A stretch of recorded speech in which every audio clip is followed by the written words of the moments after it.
सब जानते हैं कि हर महीने की 10 तारीख को जो विभिन्न योजनाओं के तहत लाभार्थियों को लाभ पहुंचाया जाता है, उसके निमित्त आज हमने लाडो लक्ष्मी योजना की छठी किस्त वो जारी की है।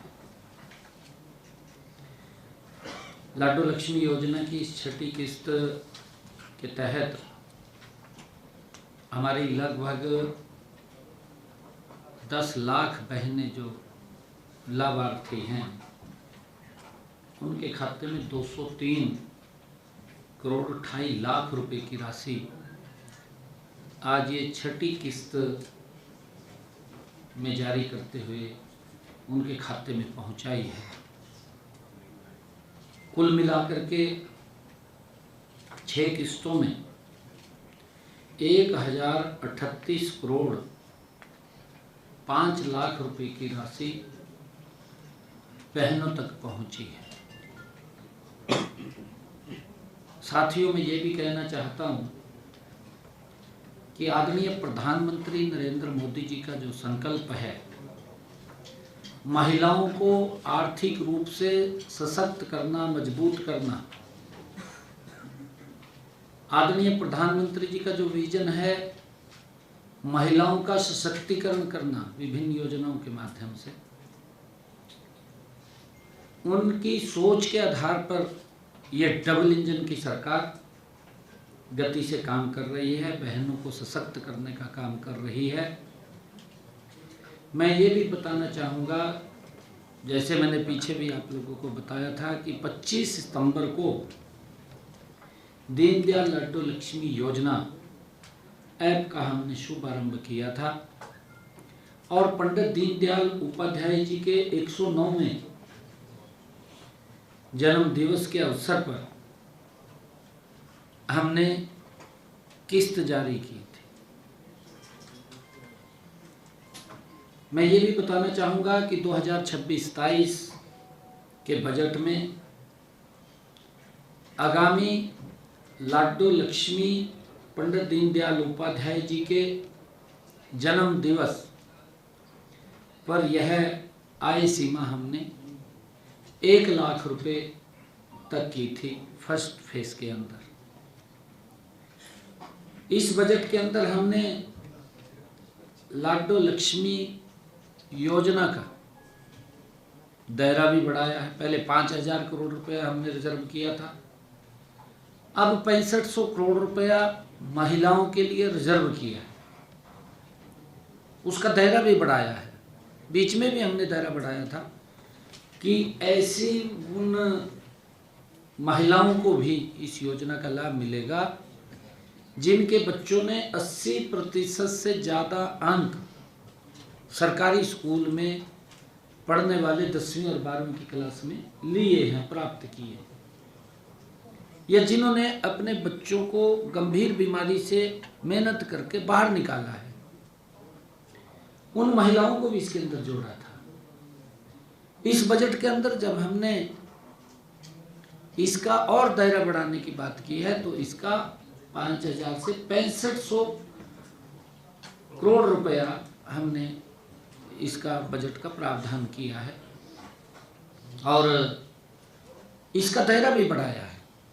अब 1,80,000 परिवार की हमारी जो बहनें हैं उन तक भी ये लाभ पहुंचेगा। मैंने कहा था कि इस वर्ष के अंदर हम इसकी सारी प्रक्रिया शुरू करके और पंडित दीनदयाल जी उपाध्याय जी के जयंती के अवसर पर उसको आगे हम चालू कर देंगे। और मैं ये भी कहना चाहता हूँ कि आज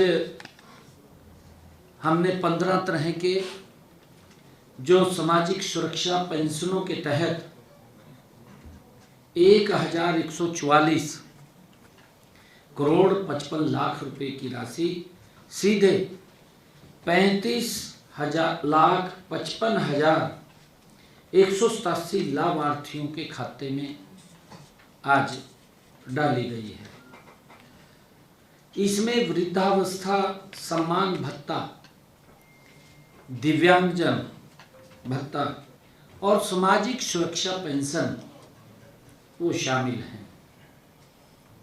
हमने व्यवस्था परिवर्तन करते हुए प्रोएक्टिव मोड को अपनाया है और इसके तहत हमने परिवार पहचान पत्र डेटाबेस के आधार पर पात्र जो हमारे स्वयं निर्धारित होती है और पात्र नागरिकों को हमने बिना दफ्तरों के चक्कर काटे। ये कांग्रेस के समय में होता था। कांग्रेस के समय में तो ये होता था 6-6 महीने, 1-1 साल बुजुर्ग धक्के खाते रहते थे, घूमते रहते थे, पेंशन नहीं बनती थी। फिर जो कर्मचारी था बोलता था वहाँ से भी ताऊ आपकी पेंशन लगेगी, कुछ सेवा कर दे, जल्दी लग जाएगी। इस प्रकार का सिस्टम कांग्रेस के शासन में था। निराई भ्रष्टाचार कांग्रेस के शासन में था। कार्रवाई नहीं होती थी कोई भी। आज गति से कार्रवाई होती है। कहीं हमने जो लोगों तक लाभ पहुंचता है उसको प्रोएक्टिव मोड के अंदर किया है। इसीलिए किया है ताकि बुजुर्गों को कहीं जाना ना पड़े, चक्कर ना काटने पड़े। 60 साल के हो जाते हैं, ऑटोमेटिक पेंशन लग जाती है। उसके अंदर भी क्योंकि जैसा सॉफ्टवेयर अलग अलग तरह से अपडेट करना पड़ता है, उसको भी अपडेट करेंगे। परंतु जब अपडेट करते हैं तो कांग्रेस के लोगों को उसकी भी पीड़ा होती है। वो बोलने लग जाते हैं, ये कर दिया जी, वो कर दिया जी। भाई सिस्टम को ठीक किया जा रहा है और जब सिस्टम को ठीक किया जा रहा है तो आम लोगों को तो दिक्कत नहीं है, कांग्रेस को दिक्कत होती है। भाजते फिरते हैं। फिर कई लोग दुकानें खोल लेते हैं, कहा जी दुकान खोल लो, कहा इसको ठीक करेगा। परंतु सरकार ठीक करने में लगी हुई है, कोई दिक्कत नहीं है किसी प्रकार की आम जन को। ये सरकार नरेंद्र मोदी जी के नेतृत्व में जो डबल इंजन सरकार चल रही है, आम व्यक्ति को, गरीब व्यक्ति को लाभ पहुंचाने का काम आजादी के बाद अगर किसी सरकार ने किया है तो वो नरेंद्र मोदी जी के नेतृत्व वाली सरकार ने किया है। डबल इंजन सरकार ने किया है आजादी के बाद। नहीं तो राज्यों ही फिराते 2-4 उनके जो इर्द गिर्द घूमते रहाते, 5-4 दलवाए देते में रौला पाई जाते, कहा मन्नू मिल गया, मन्नू मिल गया। लोग, आम व्यक्ति वंचित रहता था, उस तक लाभ नहीं पहुंचता था। और वो भी नेता राज्यों ही फिराते। आज जब व्यवस्था ठीक है, आज बाज दे फिर रहे ना बाज दे, घूमते फिर रहे। जब घूमने का समय था, जब व्यवस्था ठीक करने का समय था, तब तो व्यवस्था ठीक नहीं की, तब तो कहीं दिखाई नहीं दिए। अब जब व्यवस्थाएं ठीक हो रही हैं, लोगों तक लाभ पहुंच रहे हैं, अब बाज दे फिर रहे, कहा यहाँ ये हो गया जी, ये हो गया जी। ये विपक्ष की इस प्रकार की पता नहीं क्या झूठ बोल कर आगे जा रहा, कहाँ से इतना शार्प झूठ बोलते हैं, इतना ऐसा झूठ बोलते हैं जो चाहते ये पूरा AI का जमाना है, पूरा जिता देते हैं भी भाई सच बोल रहा, ऐसा झूठ बोलते हैं। परंतु उससे हमें चौकस रहने की जरूरत है। आज डायरेक्ट बेनिफिट जो ट्रांसफर्स के माध्यम से ये जो हम भुगतान कर रहे हैं, ये भुगतान हमारी सरकार की पारदर्शिता और सुशासन के प्रति अटूट प्रतिबद्धता ये हमारी सरकार की है। और इसको लेकर के हम गति से मोदी जी के नेतृत्व में काम कर रहे हैं, जिससे यह सुनिश्चित हो रहा है, हम सब जानते हैं कि राज्य की सहायता हर जरूरतमंद तथा जरूरतमंद तक और समयबद्ध तरीके से उसके पास पहुंचे। नहीं तो ऐसी स्थिति थी, बहुत सारे ऐसे लोग थे कि जो गांव के अंदर इधर उधर कहीं जा नहीं पाते थे, लोग छूट जाते थे। मैं धन्यवाद करूंगा देश के यशस्वी प्रधानमंत्री आदरणीय नरेंद्र मोदी जी का। उन्होंने दिल्ली से बैठ करके एक निर्णय किया, बड़ा निर्णय किया। निर्णय ये किया कि मेरे गांव का कोई भी पात्र व्यक्ति सरकार की योजना से छूटे ना, उस तक लाभ पहुंचे। आपके सामने है गांव गांव घर घर कैसे विकसित भारत यात्रा पहुंची, गई है ना। जो व्यक्ति ऐसे थे कि जो बाहर ना जा सके, दफ्तर तक भी ना जा सके, कम से कम अपने गांव में तो उस योजना के साथ जुड़ जाएं। ये आप देखिए मोदी जी किस तरीके से गरीब व्यक्ति को सशक्त और मजबूत कर रहे हैं। ये कांग्रेस जो आज बोल रहे हैं, राहुल गांधी का तो जेब में था निकलता फंसी गया। मान ले कोई उसका स्वागत भी कर रहा तब भी हाथ जेब में पड़ रहा। भाई कम से कम तेरा कोई स्वागत करा तो जोड़ लो, एक हाथ तो बाहर काट लेना चाहिए, पर जेब में ही पड़ रहा। किस प्रकार का झूठ बोलते हैं, गजब का झूठ बोलते हैं। देश को किस प्रकार से इन लोगों ने पीछे धकेलने का काम किया है, इनकी गलत नीतियों के कारण। देश के लिए तो नीतियां इनकी गलत थी, परिवार के लिए नहीं थी। परिवार के लिए तो नीतियां ठीक है इनकी, लगे रहते हैं परिवार को मजबूत करने में। अब घूम रहे हैं, कभी राहुल के पास जा रहे, कभी कहीं जा रहे। भाई जब समय था तो हम घूमने भी हैं, अब इस प्रकार की बातें करते हैं। हम धन्यवाद करते हैं आदरणीय प्रधानमंत्री जी का। मैं तो फोटो में देखता हूँ आजकल आप इतनी ज़्यादा वो करते हैं। हरियाणा की वो देश में भी कहीं देखेंगे, देश में भी अगर कहीं देखेंगे राहुल गांधी को जेल में हाथ काटने का समय नहीं है। लोग स्वागत कर रहे हैं उसका।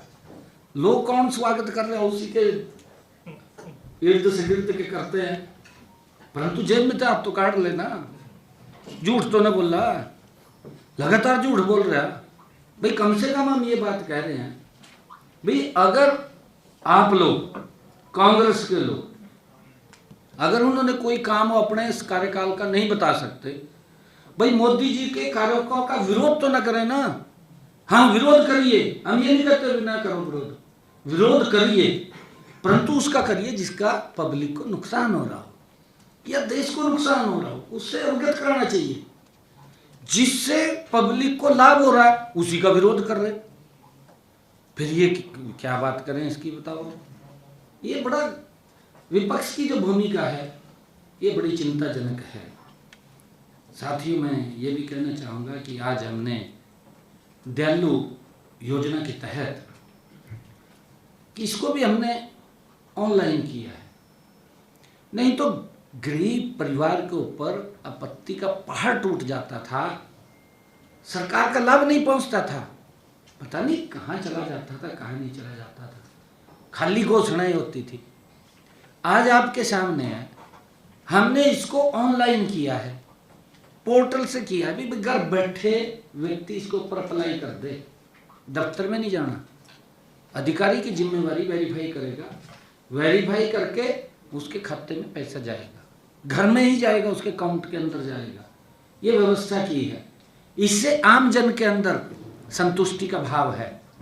कांग्रेस ने तो उसमें से भी ये सोचते थे भी कुछ पैसा मेरी जेब में चला जाता, लीक हो जाता रास्ते में। ये हालात, बहुत हालत खराब की है कांग्रेस ने, इतने हालात खराब किए। आज इस तरीके से घूम रहे हैं जैसे मछली को पानी से बाहर रखते कांड का, वो स्थिति हो रही है। परंतु स्थिति बहुत ज़्यादा कांग्रेस की भयानक है। झूठ बोल रहे हैं सारा दिन, आरोप लगाते हैं, आरोप लगा करके भाग जाते हैं, परंतु कहीं कोई गलत हो गई उसके बारे में बताओ भी। मैंने पीछे भी कहा था, आप लोगों के माध्यम से कहा था भी, सुझाव देने थे, विधानसभा में भी कहा मैंने विधानसभा में भी कहा भाई विपक्ष की जिम्मेवारी है कि तथ्यों के साथ उसको बताए, क्योंकि अच्छा होता है कि विपक्ष जब कोई बात बताता है तो उसके अंदर सरकार की ड्यूटी है कि सुधार करे।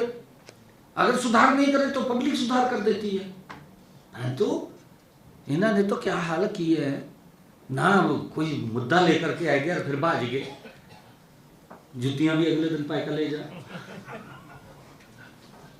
वो भी नहीं पाते बाजी रहे हैं। घरेलू योजना के तहत मैं जिसकी बात कर रहा था, 7,875 परिवारों को 998 करोड़ 7 लाख रुपए की आर्थिक सहायता आज उनके खाते में भेजने का काम एक बटन दबा करके किया। यही ट्रांसपेरेंसी नरेंद्र मोदी जी की है। नरेंद्र मोदी जी मेरे किसान को साल के अंदर 3 बार डायरेक्ट पैसा पहुंचाते हैं। ये कोई छोटा विषय नहीं है जिसकी मैं आज चर्चा कर रहा हूं। आदरणीय नरेंद्र मोदी जी ने 22 किस्तें प्रधानमंत्री किसान सम्मान निधि की पहुंचाई। 22 किस्तों के अंदर नरेंद्र मोदी जी ने मेरे हरियाणा के किसान के खाते में 7,500 करोड़ रुपया 7,500 करोड़ रुपया पहुंचाने